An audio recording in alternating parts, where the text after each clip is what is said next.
असफलताओं की लहरें मारती है तमाचे कई बार, घायल कर देते हैं मुझे बोलियों के वार। असफलताओं की लहरें मारती है तमाचे कई बार, घायल कर देती है मुझे बोलियों के वार।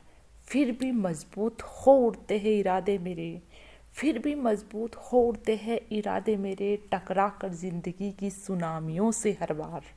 बिल्कुल इरादे, बिल्कुल सुनामियों के जैसे इरादे होने चाहिए। हमारी ज़िंदगी में जो कठिनाइयाँ हैं, उन कठिनाइयों को देखकर हमें मनोबल है वो हमारा मनोबल बढ़ना चाहिए। हम पढ़ रहे हैं राजस्थान माध्यमिक शिक्षा बोर्ड अजमेर द्वारा 11वीं 12वीं में प्रस्तावित हिंदी साहित्य का संक्षिप्त इतिहास पुस्तक। और यह पुस्तक 11वीं 12वीं के लिए तो ज़रूरी है ही है। ये आपके UG PG first grade second grade NET JRF DSSB और भी बहुत सारी कंपटीशन एग्ज़ाम्स जो हिंदी से है उनके लिए बहुत ही लाभप्रद पुस्तक है, तो इसको ज़रूर पढ़ना चाहिए। कल की क्लास में हमने नाथ साहित्य के बारे में पढ़ा था। नाथ साहित्य का विश्लेषण हम कर चुके हैं। आज की क्लास में हम नाथ रासो साहित्य से संबंधित जानकारियाँ हैं वो प्राप्त करेंगे। इससे पहले आप सभी चैनल को सब्सक्राइब करेंगे, लाइक करेंगे। तो पढ़ते हैं हम रासो साहित्य। रासो साहित्य बहुत बहुत इम्पोर्टेंट है। रासो साहित्य से सबसे ज़्यादा प्रश्न पूछे जाते रहे हैं हर कंपटीशन एग्जाम में। रासो साहित्य से प्रश्न केवल हिंदी सब्जेक्ट में ही नहीं आते हैं, बल्कि अगर आप जीके का पेपर देखेंगे तो जीके के पेपर में भी आपको यहाँ से प्रश्न मिलेंगे। तो हम पढ़ेंगे आज रासो साहित्य। आदिकाल में रासो ग्रंथ पर्याप्त मात्रा में लिखे मिलते हैं, ठीक है। तो आदिकाल है उसमें रासो साहित्य सर्वाधिक लिखे गए थे, बहुत मात्रा में मिलते हैं। इससे ऐसा प्रतीत होता है कि हिंदी के आरंभिक काल में निरंतर एवं निर्बाध रूप से रासो लिखे गए। रासो शब्द की व्युत्पत्ति के संबंध में विद्वानों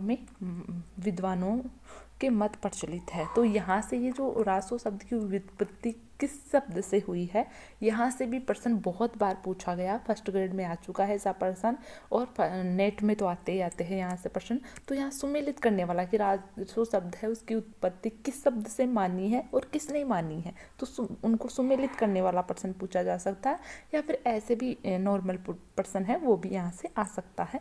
तो ये इंपॉर्टेंट है, इसको आप नोट करेंगे अपनी नोटबुक में।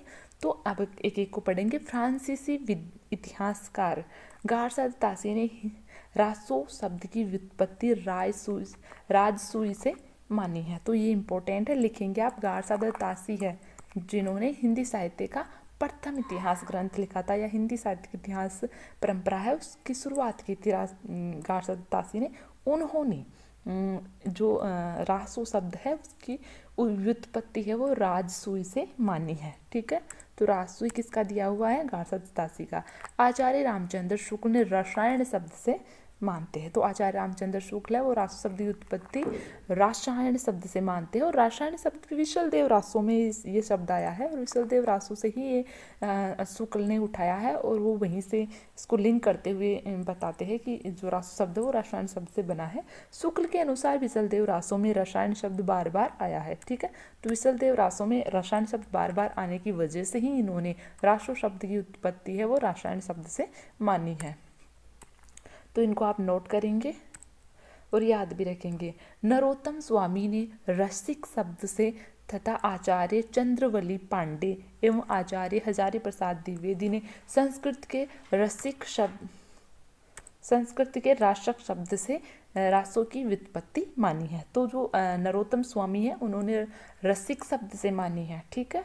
नरोत्तम स्वामी ने रसिक शब्द से रासो की उत्पत्ति मानी है, और आचार्य चंद्रवली पांडे और हजारी प्रसाद द्विवेदी है उन्होंने रासक शब्द से मानी है जो संस्कृत से उत्पन्न हुआ है, ठीक है। तो रासक शब्द से कौन मानता है? हजारी प्रसाद द्विवेदी और चंद्रवली पांडे। तो चंद्रवली पांडे के बारे में इतना नहीं पूछा जाता, पर हजारी प्रसाद द्विवेदी के अनुसार पूछा जा सकता है।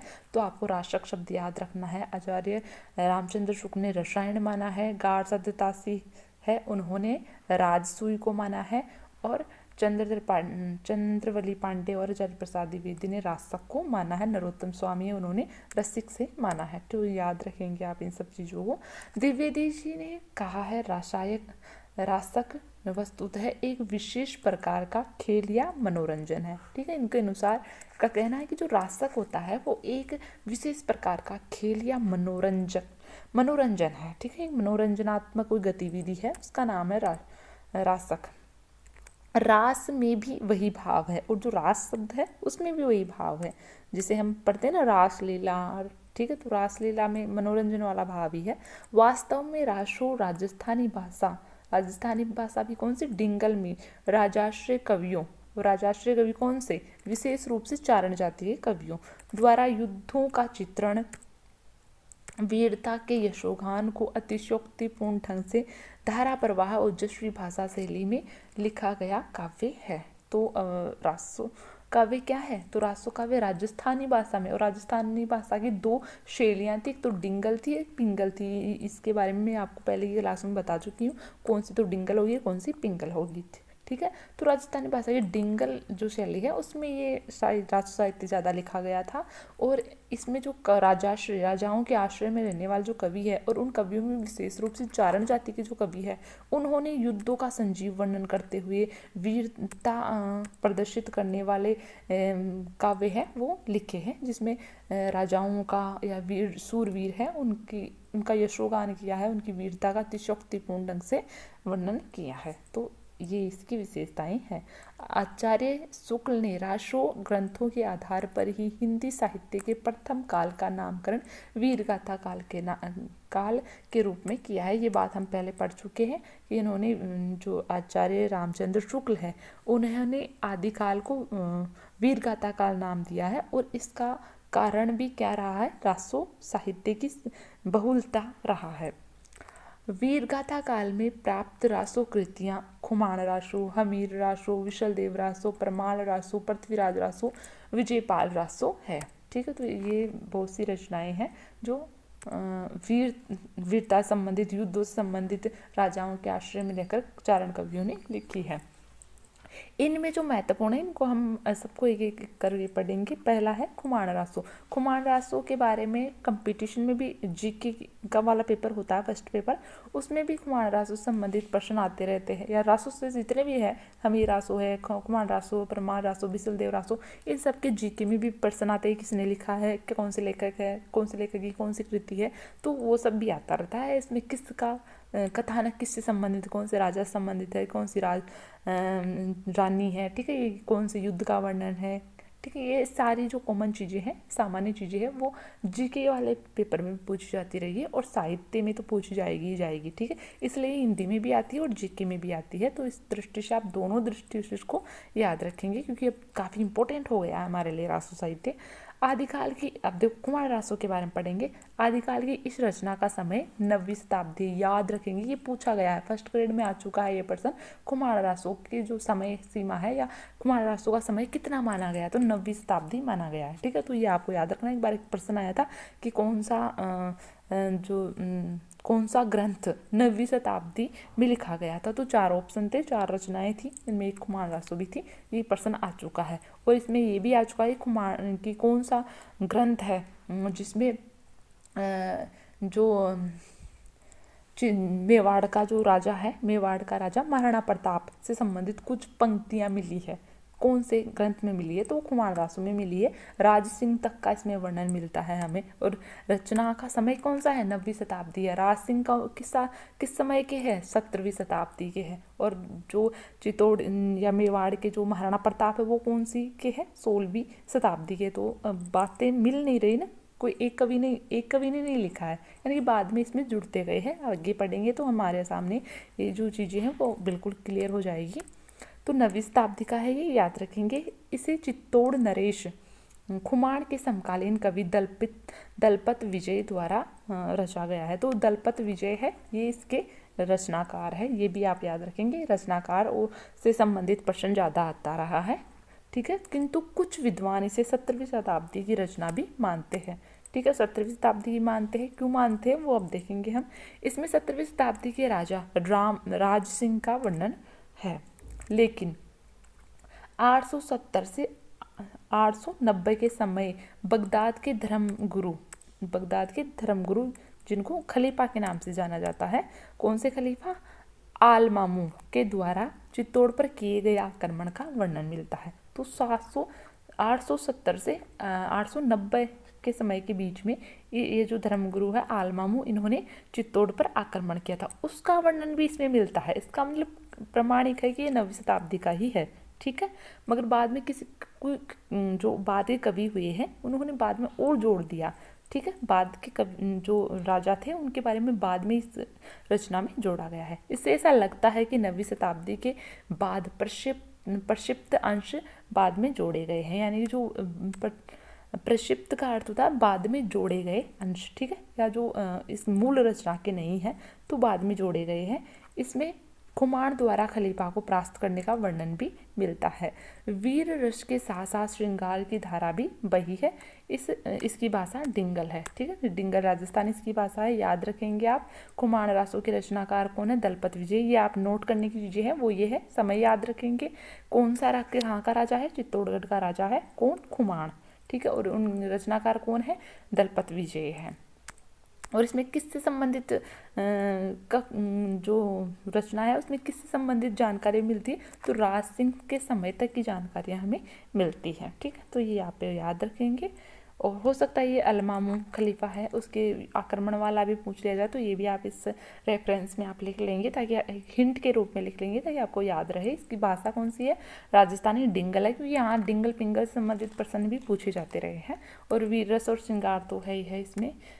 तो इसका एक उदाहरण भी है हमारे सामने। संदेशो पिन साहिबा पाछो फिरई न दे है, पंछी घाल्या पिंजरे छूटन रो संदेह है, ठीक है। तो ये इनका उदाहरण हो गया।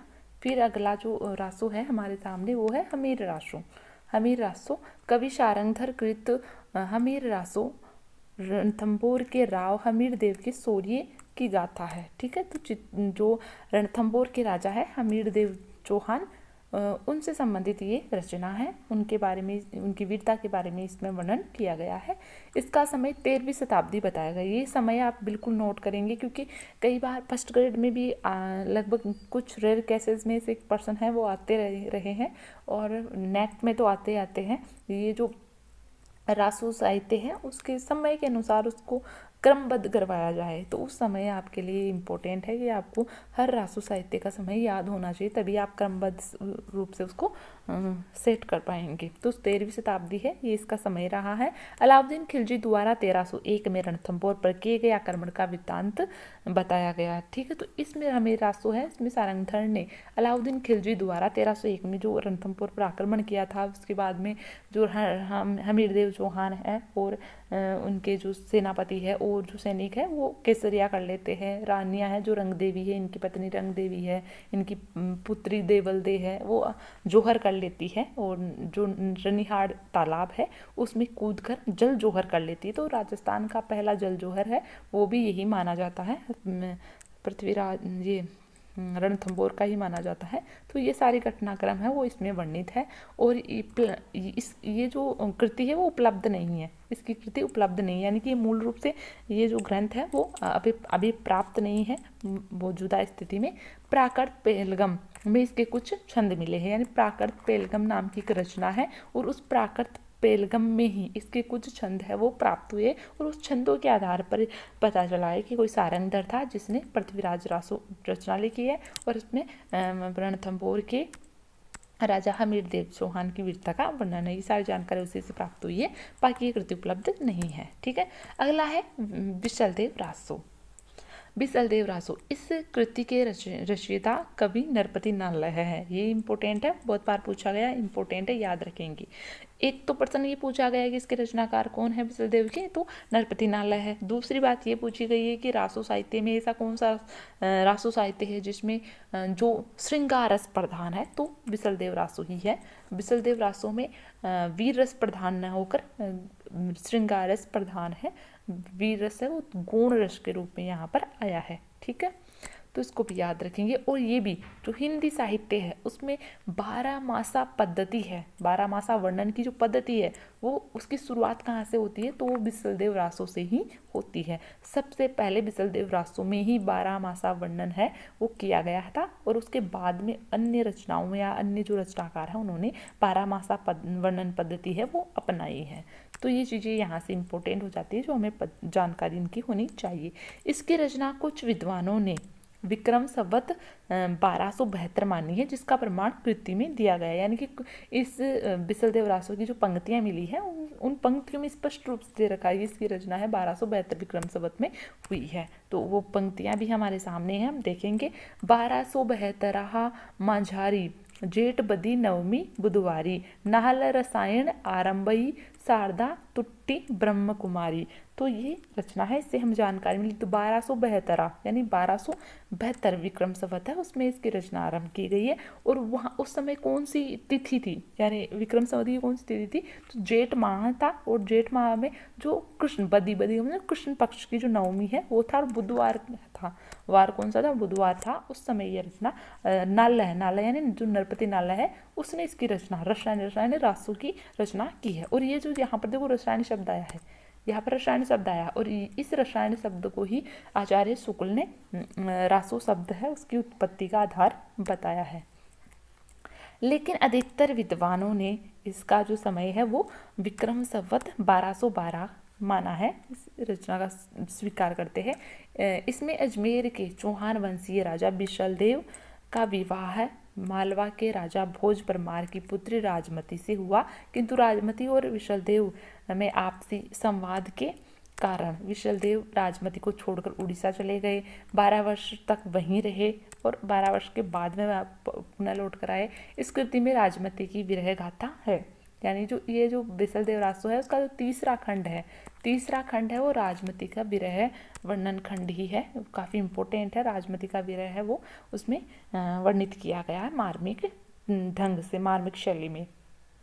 तो इसमें इम्पोर्टेंट चीज़ें जो याद रखने वाली चीज़ें कौन कौन सी, तो समय याद रख लेंगे, रचनाकार है कौन है वो याद रखेंगे, और इसमें किसका वर्णन है, इसका कथानक किससे संबंधित है, तो अजमेर के चौहान शासक बिसलदेव किससे संबंधित है, और उनकी पत्नी का नाम क्या है, तो राजमती, यानी इसकी नायिका कौन है, राजमती है। और राजमती किसकी पुत्री है, तो मालवा के राजा भोज परमार की पुत्री है, ये आप याद रखेंगे। और उड़ीसा चले गए थे, ये सब है 12 वर्ष बाद में आए थे, ये यहाँ से कोई ज़्यादा इंपॉर्टेंट चीज़ नहीं है। रानी राजमती नारी गरिमा से युक्त एक संस्कारित स्त्री है और बिसलदेव सामंती जीवन का अभिमानी राजा। इस काव्य की भावभूमि निश्चल प्रेम एवं नारी स्वाभिमान की भावना से ओतप्रोत है। तो ये आप आ गया यहाँ से, ठीक है। और ये बिसलदेव रासो ही एक ऐसा रासो साहित्य है जिसमें श्रृंगार रस है वो प्रधान है। परमाल रासो, अगला जो रासो साहित्य है या रासो ग्रंथ है वो है परमाल रासो। इम्पोर्टेंट रासो साहित्य है ये, और इसको याद भी रखना है और काफ़ी प्रसिद्ध रहा है। कवि जगनिक कालिंजर चंदेल राज्य के राजा परमार्दी देव का राजश्री कवि था। यानी परमाल रासो है वो किसकी रचना है, जगनिक की है। और जगनिक कौन है, तो कालिंजर का जो चंदेल राजा है, चंदेल वंश का जो राजा है परमार्दी देव, उसका राजश्री कवि है, ठीक है।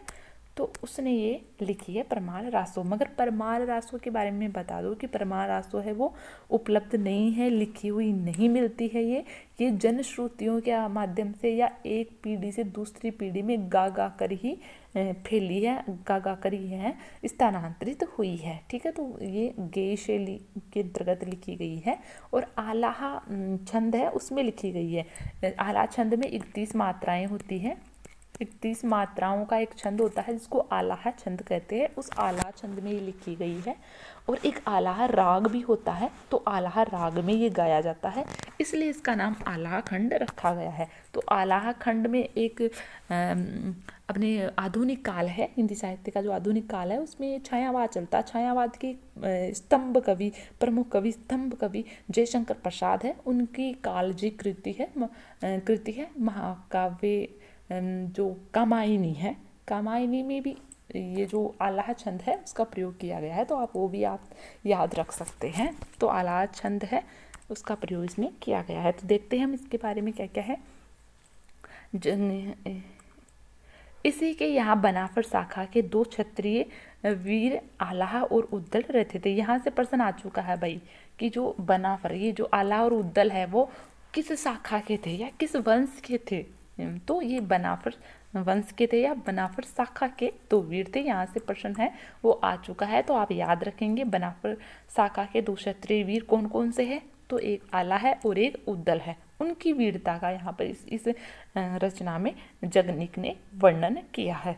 और एक प्रश्न ऐसा भी आया था, नेट में आया था मेरे हिसाब से, कि कौन सी रचना है वो बनाफरी में लिखी गई है। ठीक है, बनाफरी में, तो भी परमाल रासो ही आ जाएगा। तो आला खंड कह दो या आप परमाल रासो कह दो, एक ही बात है। और ये बनाफरी में लिखा गया था। क्यों लिखा गया था, बनाफरी में क्यों लिखा गया है, क्योंकि ये इसके जो कथानक है, कथा वस्तु है, वो बनाफरी शाखा के 2 वीर सैनिक आला और उद्दल है। इस कारण से बनाफरी में लिखा गया है। तो ये सारी चीज़ें आप याद रखेंगे।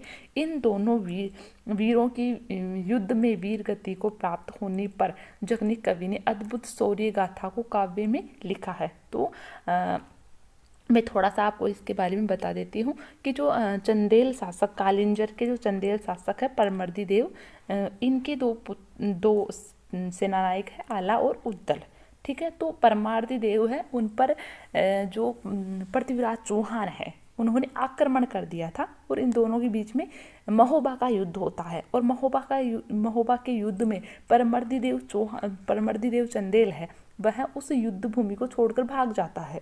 ठीक है, उनके भाग जाने के बाद, परमर्दी देव की जान बचाकर भाग जाने के बाद, उनके जो वीर सैनिक है आला और उद्दल, वो इतनी वीरता के साथ युद्ध लड़ते हैं, इतनी वीरता के साथ युद्ध लड़ते हैं कि जो पृथ्वीराज चौहान है वो हारते हारते बचता है। मतलब बाल बाल वो हार से बचता है। बिल्कुल वैसे ही जैसे गिरिसामेल के युद्ध में शेरशाह सूरी है, वह मालदेव से बचता है बाल बाल। और फिर वो शेरशाह सूरी कह उठता है, उसके मुंह से निकल जाता है कि एक मुट्ठी भर बाजरे के लिए मैं हिंदुस्तान की बादशाहत खो देता। बस वैसे ही पृथ्वीराज चौहान है, वह भी अपनी बादशाहत खोते खोते बचा था। तो इतना वीरता के साथ वो लड़े थे। उनकी वीरता का वर्णन परमाल रासों में किसने किया है, ये जगनिक कवि ने किया है। तो याद रखेंगे आप इसको। इसे आला खंड के नाम से जाना जाता है, मैं बता चुकी हूँ। इसकी रचना 13वीं शताब्दी की मानी जाती है, किंतु इसकी प्रामाणिकता संदिग्ध है। यानी इसकी प्रामाणिकता है वो नहीं है, प्रमाणिक नहीं है, ये है संदिग्ध है, संदेह किया जाता है इसकी प्रामाणिकता पे, क्योंकि ये लिखित रूप में मिला नहीं। इसका संपादन है वो 1919 में, इसका संपादन है वो 1919 में श्याम सुंदर पांडे है, उन्होंने नागरी प्रचारिणी जो पत्रिका है उसमें किया था सर्वप्रथम। ठीक है, परमाल रासो के नाम से। बाकी इसके बारे में कोई प्रमाणिकता मिलती नहीं है। अगला है विजयपाल रासो। विजयपाल रासो को मिश्र बंधुओं ने विक्रम संवत 1355 का ग्रंथ माना है। तो आप समय याद रख सकते हैं, मिश्र बंधुओं के अनुसार है। बाकी इतना इम्पोर्टेंट नहीं है, मुझे नहीं लगता यहाँ से प्रश्न आएगा, मगर हो सकता है नेट JRF जैसे एग्जाम्स में ये आ जाए। इसकी रचना कवि नल्लह सिंह ने की है। ठीक है, तो ये कवि है वो याद रखना है। ये विजयपाल रासो किसकी रचना है, नल्लह सिंह की है, ये आपको याद रखना है, ये नोट भी कर लेना है। इसमें राजा विजयपाल की विजय यात्राओं का वर्णन है, ये भी याद रखना है। किसके बारे में है, इसका कथानक किससे संबंधित है, तो राजा विजयपाल से संबंधित है। और इसमें उनकी विजयों का वर्णन, उनकी विजय यात्राओं का वर्णन किया गया है। कुछ विद्वान इसे 16वीं शताब्दी की रचना भी मानते हैं। इसमें 42 छंद मिलते हैं, किंतु यह कृति अपूर्ण है। ठीक है, ये पूर्ण नहीं है, इसके केवल 42 छंद ही मिलते हैं। तो यहाँ से प्रश्न आ सकता है, नोट कर लेंगे कितने छंद मिलते हैं, 42 छंद मिलते हैं। तो इतना आप याद रखेंगे, बाकी कोई ज़्यादा इंपॉर्टेंट नहीं है उसमें। फिर है पृथ्वीराज रासो। पृथ्वीराज रासो अति महत्वपूर्ण रासो साहित्य है, क्योंकि पृथ्वीराज रासो से जितने प्रश्न पूछे गए हैं उतने अन्य रासो साहित्य से प्रश्न नहीं आए हैं। तो ज़्यादातर जो पेपर सेटर है उसकी जो निगाहें हैं वो पृथ्वीराज रासो पर ही गड़ी रहती है, और वो इससे संबंधित ही प्रश्न ज़्यादा पूछता है। मगर ऐसा नहीं कि और में से नहीं पूछता, पर वहाँ से सिलेक्टेड प्रश्न आते हैं। तो देखेंगे हम इसके बारे में।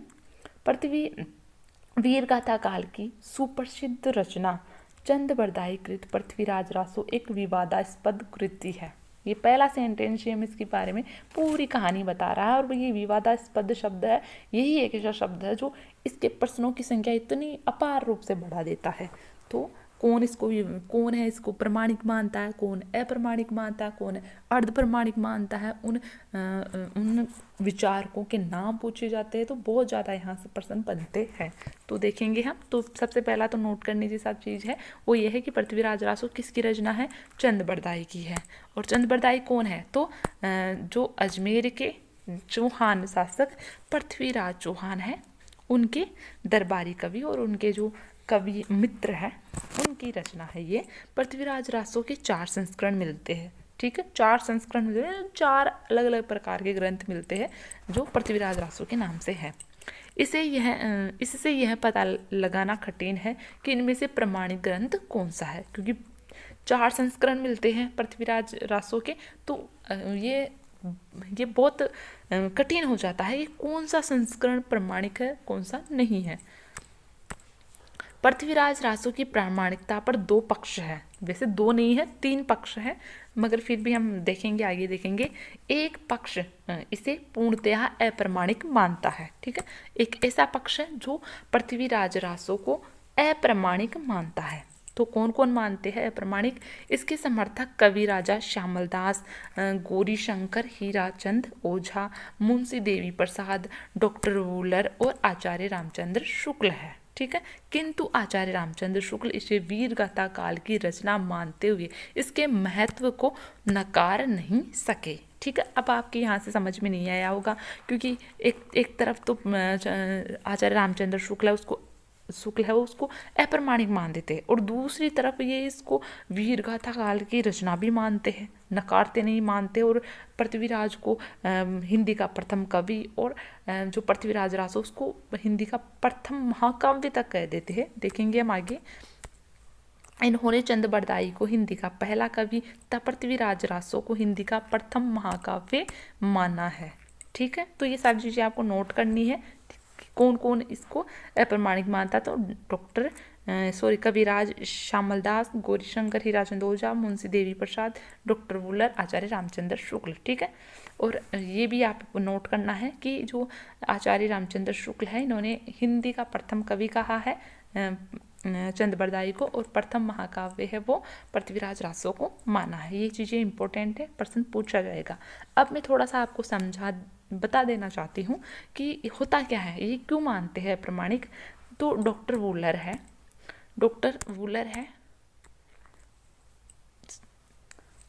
कर्नल जेम्स टोड है, पहले हम देखते हैं, शुरू से देखते हैं। कर्नल जेम्स टोड है, वह पृथ्वीराज रासो है उसका संपादन कार्य है वो करवा रहे होते हैं। तभी जो डॉक्टर वूलर है वो कश्मीर जाते हैं, और क्योंकि इनको पता है कि कर्नल टोड है वो संपादन करवा रहे पृथ्वीराज रासो का, क्योंकि पहले वूलर को पता नहीं कि ये प्रमाणिक क्या है। वो कश्मीर जाते हैं डॉक्टर वूलर, कश्मीर में डॉक्टर वूलर को एक रचना मिलती है जो जयानक की है, और जयानक जलहण है, जयानक को ही जलहण कहते हैं, और जयानक या जलहण है वो ये जो चंद बरदाई है उनका पुत्र है, और उनकी जयानक की एक रचना मिलती है पृथ्वीराज विजय रचना मिलती है। तो जब ये यहाँ पृथ्वीराज रासो को पढ़कर गए थे और वहाँ उनको पृथ्वीराज विजय मिलती है, तो देखते हैं कि पृथ्वीराज विजय और पृथ्वीराज रासो की जो डेट है जो समकालीन अन्य जो राजा महाराजा है, या कहे कि समकालीन जो घटनाएं हैं, कालक्रम है, वो पृथ्वीराज रासो का और पृथ्वीराज विजय का अलग अलग मिलता है, जबकि एक ही समय की वो रचनाएं हैं दोनों, और फिर भी उनमें इतना डिफरेंस होता है। और तो फिर वो दोनों को एनालिसिस करते हैं, तो उनको पता चलता है ये जो पृथ्वीराज रासो है इनकी जो तिथियां हैं या इनकी जो डेट्स है, घटनाक्रम है, वो इतिहास से मैच खाते ही नहीं, इतिहास से वो बिल्कुल भी मैच नहीं खा रहे, क्रमबद्ध नहीं है। इस कारण से डॉक्टर वूलर है इन्होंने इसको अप्रमाणिक माना, और फिर आकर इन्होंने जेम्स टोड को कहा कि ये तो अप्रमाणिक है। तो इस कारण से बाद में जो अन्य जो कवि है वो भी इस बात पर गौर करते हैं, इसको अप्रमाणिक मान दे, और ये 2 मत बन जाते हैं प्रमाणिक अप्रमाणिक वाले, ठीक है। तो आगे देखेंगे हम इसको, यहाँ तक हो गया था। दूसरा पक्ष वह है जो इसे प्रमाणिक मानते हैं। इस मत के समर्थक बाबू श्याम सुंदर दास, पंडित मोहनलाल, विष्णुलाल पांडे, मथुरा प्रसाद दीक्षित, मिश्र बंधु और कर्नल टोड है। कर्नल टोड इसका संपादन कर रहे थे, इस कारण से उन्होंने इसको स्वीकार किया है। और देखो ये जो आचार्य रामचंद्र शुक्ल है, उन्होंने भी इसको वीर गाथा काल है उसका महत्वपूर्ण ग्रंथ को माना है। क्यों माना है? क्योंकि आचार्य रामचंद्र शुक्ल का मत था कि इतिहास की दृष्टि से पृथ्वीराज रासो है वह भले ही प्रमाणिक नहीं है, बिल्कुल प्रमाणिक नहीं इतिहास की दृष्टि से, मगर हम इतिहास नहीं पढ़ रहे हैं, हम तो साहित्य पढ़ रहे हैं, और साहित्य में तो कल्पनाएं और क्रमबद्धता होना ज़रूरी नहीं है। तो साहित्य की दृष्टि से तो यह रचना है वो महत्वपूर्ण है। ठीक है, इस कारण से इन्होंने पृथ्वीराज रासो है उसको पहला महाकाव्य कहा है और चंद्रबरदाई को पहला कवि कहा है। इतिहास की दृष्टि से यह प्रमाणिक है, मगर साहित्य की दृष्टि से नहीं है। ठीक है, तो ये दृष्टिकोण उनका रहा है। तो किसने प्रमाणिक माना इसको? बाबू श्याम सुंदर दास ने, मोहनलाल, विष्णुलाल पांडे, मथुरा प्रसाद दीक्षित, मिश्र बंधु और कर्नल टोड है, उन्होंने इसको प्रमाणिक माना है। तीसरा पक्ष पृथ्वीराज रासो को अर्ध प्रमाणिक मानता है। यानी अर्ध प्रमाणिक मतलब कुछ जो घटनाक्रम है वो प्रमाणिक है और कुछ नहीं है, ऐसा मानने वाले भी कवि या तीसरा जो दल है वो ऐसा भी बन गया था। इस संबंध में आधुनिकतम एवं ठोस मत आचार्य हजारी प्रसाद द्विवेदी का है। तो इसको अर्ध प्रमाणिक कौन मानता है? हजारी प्रसाद द्विवेदी मानते हैं। इंपॉर्टेंट बहुत बार पूछा गया है। हजारी प्रसाद द्विवेदी ने इसको अर्ध प्रमाणिक माना है और इसका उनका मत भी रहा है। सब उन्होंने क्यों माना है? तो ये इसे अर्ध प्रमाणिक मानते हैं। द्विवेदी का मत है कि रासो की संवाद शैली अन्य रासो ग्रंथों यथा संदेश राशक से मिलता है। रासो में 12वीं शताब्दी की भाषागत प्रवृत्तियाँ मिलती है। यह शुद्ध ऐतिहासिक न होकर काव्य ग्रंथ है। ठीक है, यानी ये इतिहास की दृष्टि से ये शुद्ध नहीं है, मगर ये काव्य ग्रंथ तो है। रासों में वे सर्ग प्रमाणिक है जिनका आरंभ सुखी संवाद से होता है। तो हजारी प्रसाद द्विवेदी का मानना है कि रासो साहित्य में जो पद है या जो सर्ग है, जो पृथ्वीराज रासो में जो सर्ग है उनको समय कहा गया है। पृथ्वीराज रासो के जो सर्ग है उनका नाम क्या है? समय है। समय नाम से उनको संबोधित किया गया है और इसमें 69 समय है वो माने गए हैं और इसमें 68 छंदों का प्रयोग हुआ है। तो ये इम्पोर्टेंट चीज़ें हैं, आप याद रख लेंगे। तो उन्होंने कहा है कि इसमें जहाँ जिन सर्गों में सुख की संवाद मिलता है वो तो क्या है? प्रमाणिक है। ये प्रमाणिक अंश बाद में जोड़े गए और जो चीज़ें हैं वो इसमें बाद में जोड़ी गई है जो प्रमाणिक नहीं है। चंद्रबरदाई ऐसे सहज प्रफुल्ल कवि के रूप में दृष्टिगत होते हैं जो विषम परिस्थितियों में भी जीवन रस सिंचित करते रहे। अतः द्विवेदी ने लिखा है पृथ्वीराज रासो एकदम अप्रमाणिक पुस्तक नहीं है। क्यों नहीं है? क्योंकि जहाँ सुखी का संवाद है वहाँ तो प्रमाणिक है, बाकी अप्रमाणिक है। तो अर्ध प्रमाणिक इन्होंने माना है।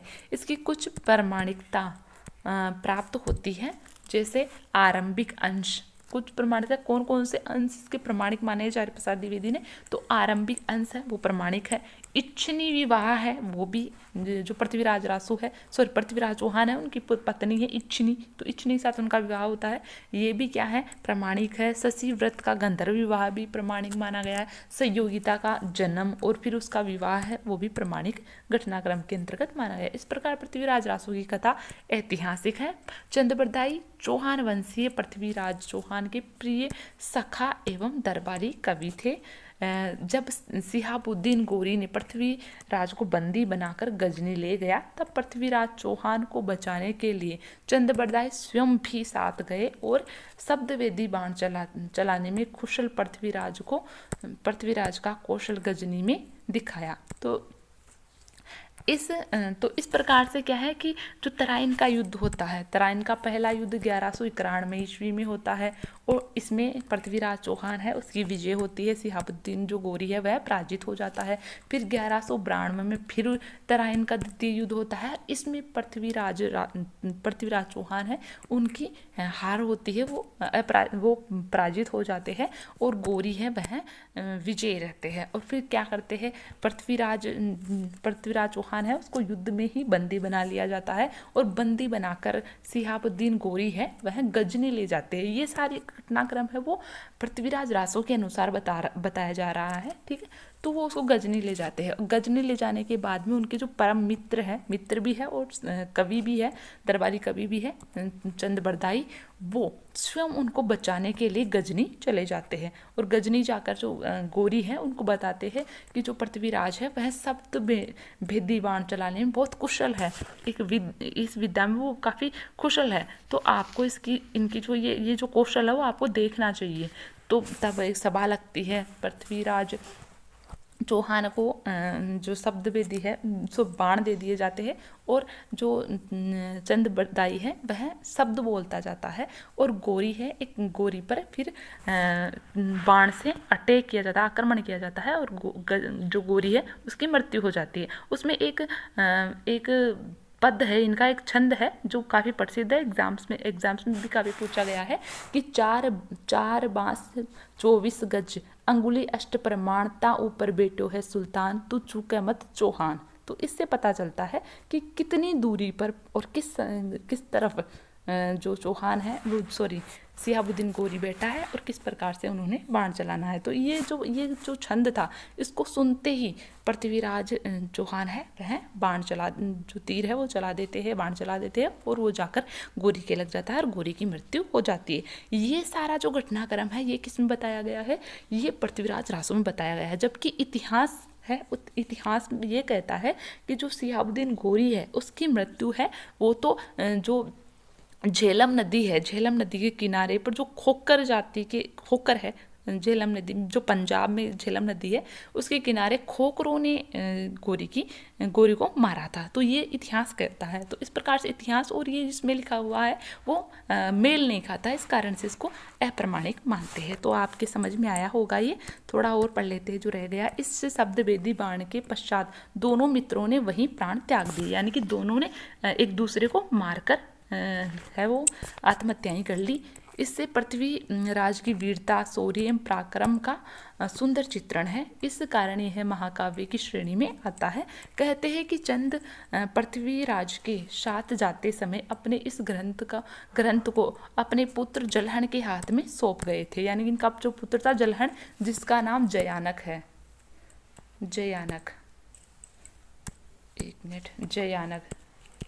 और जयानक की ही रचना है पृथ्वीराज विजय, ठीक है, और इसी को जलहन भी कहते हैं। तो इन्होंने जलहन के हाथ में देकर गए थे। ये जो पद है इससे संबंधित जो पंक्ति है वो भी हमें पृथ्वीराज रासो में मिलती है। वो पंक्ति है पुस्तक जलहन हथ दे चली गजन नृप काज। ये पंक्ति हमें पृथ्वीराज रासो में ही प्राप्त होती है। तो इससे पता चलता है कि जलहन के हाथ में देकर गए हैं ताकि बाद की जो कहानी है, बाद का जो घटनाक्रम है वो जलहन या जो जयानक है वो उसमें लिपिबद्ध कर सके और इस महाकाव्य को पूरा कर सके। तो इस प्रकार से ये घटनाक्रम रहा। तो इस प्रकार से आज हमने रासो साहित्य पर काफ़ी विचार किए।